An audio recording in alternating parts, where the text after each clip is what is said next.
In this video, I'm going to teach you 5 ways to get out and stay out of debt. Stay tuned.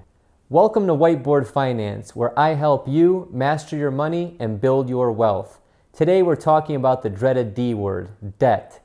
Everybody has debt at some point in their lives. Some people can't live with it, some people can't live without it. But today I'm going to talk to you about how to get rid of it and keep it out of your life for good. The first benefit of not having any debt is peace of mind. Having peace of mind is like having freedom. You don't owe anybody anything and you don't need to worry about paying back outstanding debts. Another benefit of having no debt is that it's easier to deal with life situations. Guys, life happens to everybody and it's a reality, whether it's job loss, a loss of a loved one, a car breaking down, health issues. All these things cost money, and they're so much harder to deal with when you have outstanding debt. The third benefit of not having any debt is that you're able to save more and invest more.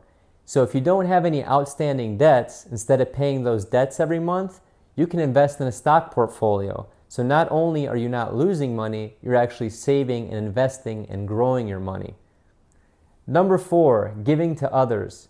When you have no debt, it's so much easier to give to others, whether it's through your time, whether it's through money, whether it's through volunteering.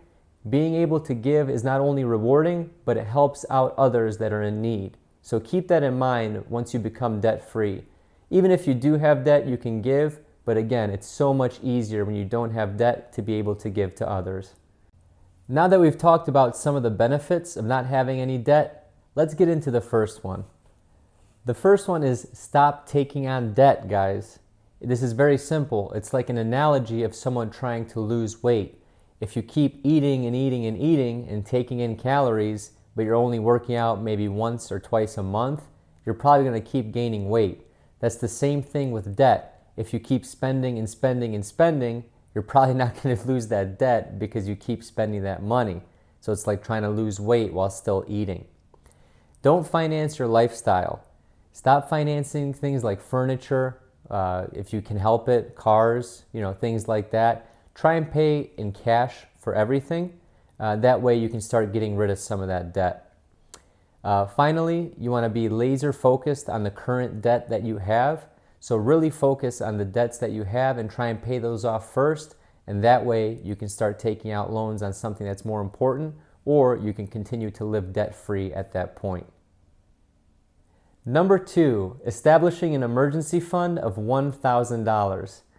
The reason this is so important is because it's so easy to spend $1,000 and not have anything set aside once a real emergency happens.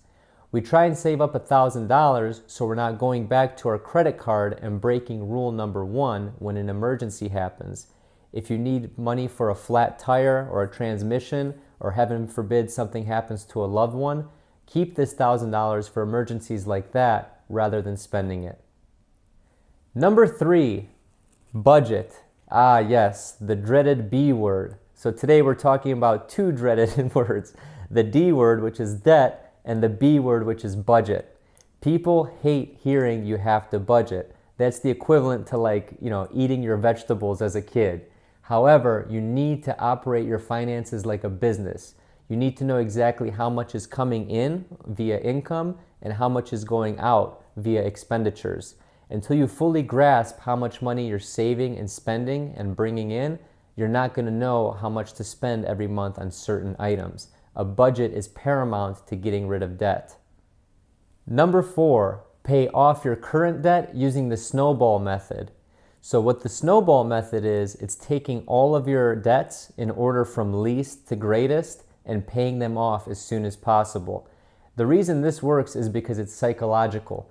Once you pay off your small debt, you start to build confidence and momentum, and it gives you focus on tackling the bigger debts that you may have.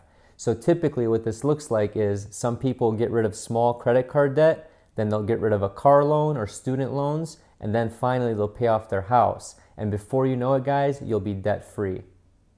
Number 5, putting extra cash towards your already existing debt. This is the hardest one to do in my opinion, because once people come into some extra money outside of their normal income, what do? They want to spend it. Otherwise, they wouldn't have been in debt in the first place. So next time you get a tax refund, or if you get an unexpected bonus from work, or whether you sell some things around the house, put that towards your existing debt and it will disappear so much faster than you originally anticipated. A little bit here and there really goes a long way, folks. Being debt-free will ultimately leave you with more money in the bank, less stress, and more peace of mind. I think that this translates overall to a happier and more generous person, and it'll leave you more time to give back to your community, whether it's donating your time or donating money. If you got any value out of this video whatsoever, please subscribe below and hit the little bell notification so that you know when I put these videos out. And any comments or feedback that you may have to help make these videos better, please leave them in the comments below. Thank you and have a prosperous day. I'm debt-free. I'm debt-free. Can't touch me. Can't touch me. I'm debt-free. I'm debt-free.